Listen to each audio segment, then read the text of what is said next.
Before this day happened, 7 years ago, we started with a simple beginning.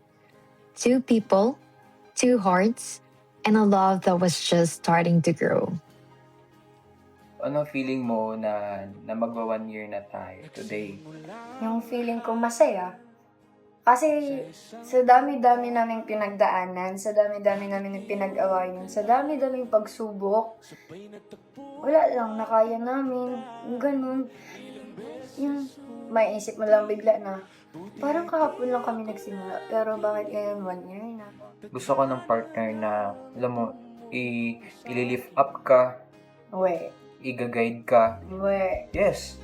Kasi nangyari sa atin yan, di ba? Nangyari sa atin yan pag mga breakdown ako, pag mag-breakdown ka. So, tinutulungan mo ako, minomotivate mo ako. Sabi mo, never give up lang, babe. So, yun na.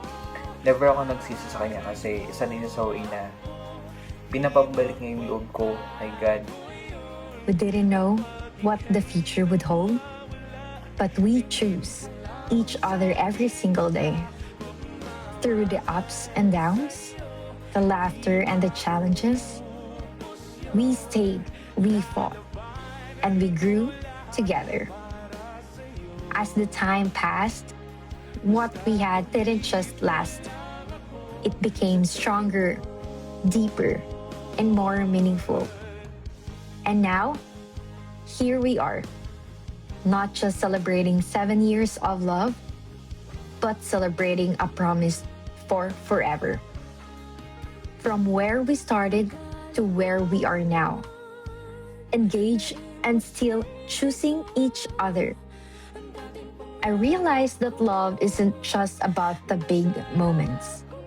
It's in the little things, the quiet support, the understanding, and the commitment we continue to give. This journey hasn't been perfect, but it's been real. And I wouldn't trade any part of it. Because every step led us here, to this love, to this moment, to us.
As we celebrate our 7th anniversary, I look back with gratitude and forward with excitement because this is only the beginning of our forever.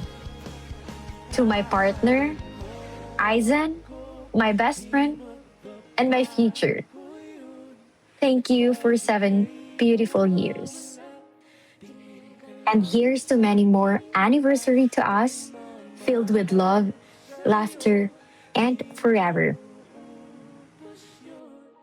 Sabay nating natataanan ang lahat